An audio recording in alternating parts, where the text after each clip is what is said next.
Thanks to Great Courses Plus for supporting PBS. Hey hun, what's this tiny deposit in our savings account? Oh, that's the interest payment from our new high-yield savings account. Are you sure? It's only 42 cents. How is that high yield? Are you kidding me? The return on this puppy is 16 times the national average. We even had to qualify for this special account type. But it takes money to make money, am I right? I thought this was how we planned to pay for our next car. By my math, we'll hit our goal in about 140 years. Well, on the bright side, by then we won't need a car, and our great-great-great-grandchildren can use it to get a certified pre-owned teleporter instead.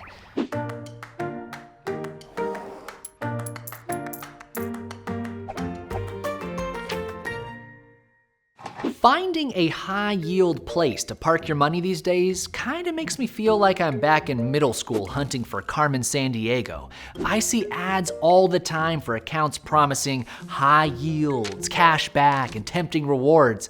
But as soon as I start sorting through the clues as to where these might be found, the quarry seems to slip through my fingers. Whether it's a money market account, CD, savings bond, or even the old faithful savings account, finding one that pays 0.5% is a struggle. And if you do track a halfway decent one down, there's always strings attached, like only for a certain amount of deposits or only for a limited time.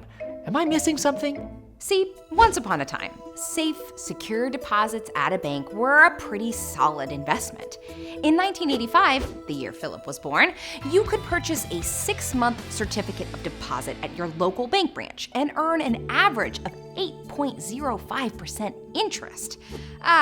Good old days, right? Sort of. See, banks were paying higher interest rates, yes, but they were also charging higher interest rates too. The average rate on a 30-year fixed mortgage in 1985 was a jaw-dropping 11.85%. When you deposit your paycheck at a bank, or even put it in a savings vehicle like a CD or savings account, it doesn't just sit there. Thanks to a practice called Federal Reserve banking, banks can actually lend out 90% of your deposit. And they do, in the forms of mortgage loans, small business loans, and credit cards. Any amount they charge above what they pay you is profit for them. The difference between the 1985 savings account and mortgage rate? 3.8%, which is actually extremely close to the difference today. Because as the Federal Reserve raises or lowers interest rates, it trickles down to everything. So if the difference between bank deposits and bank loans are relatively the same now and then, why does it matter what your investment pays? One word: inflation. The amount of interest you earn on bank deposits is only half the equation. The other half is how much the cost of goods and services increases at the same time. Back in the mid-'80s, your 6-month CD would pay you about 8%, and the prices of fanny packs and bottles of New Coke were increasing by about 3%. This is what economists call your real return, your investment return after inflation. A 5% real return is nothing to sniff at, which explains why your grandpappy might be bugging you about setting up your savings account. Investments like savings bonds and even savings accounts made perfect sense decades ago. But today, with inflation around 2% and safe money paying close to zero, you're looking at a negative real return. Suddenly, things like savings accounts and CDs seem like the opposite of an investment. Now, before we get to what you've got to do to earn a respectable real return, let's spare a moment for the humble savings account. Should you just toss the safe money investment of yesteryear in the dumpster along with those old CD-ROMs and Game Boy cartridges? No, they still have an important place, but that place has changed. Savings accounts, CDs, money market accounts aren't really a place to grow your money, and likely won't be for the foreseeable future. But these accounts are the perfect place to stash funds you expect to need in the short term. Think the next 1 to 2 years. Money to pay bills, your emergency fund, or cash for a major purchase are perfectly suited. Sure, you can try to spend hours sleuthing out the best high-yield savings accounts in every corner of the internet, But the difference will be microscopic and could change at a moment's notice. Personally, we've decided to just keep all of our one-year money in a simple checking account. Crazy, right? But what about savings you want to build up for the mid or long term? Where does that belong? The reality is the only way to earn a positive real return today is going to involve some risk. Being a crime-fighting gumshoe isn't a smooth ride all the time. We're not talking about wild, speculative risks like picking individual stocks or betting on crypto, but something with mild variation in the price over time, known as volatility. Financial planners might refer to this as a moderately conservative investment. One option to consider is simply a bond index fund.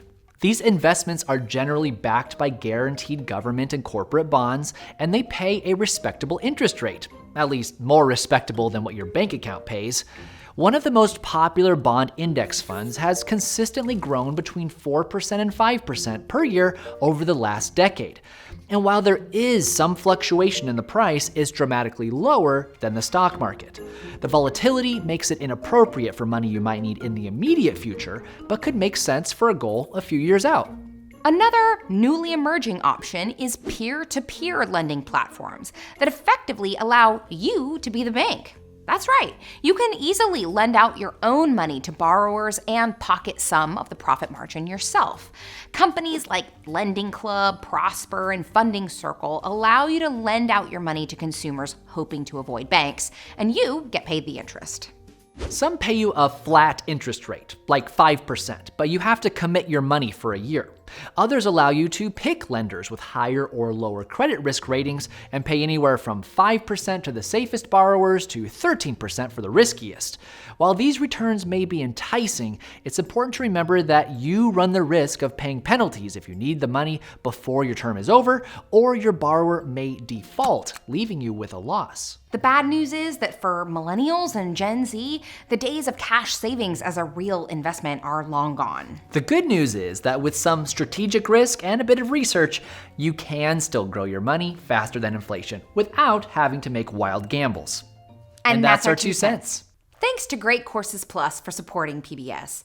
The Great Courses Plus is a subscription on-demand video learning service with lectures and courses from professors from top universities and institutions. Through your subscription, you'll get access to a library of lectures about anything that interests you: science, math, history, literature, or even how to cook, play chess, or become a better photographer.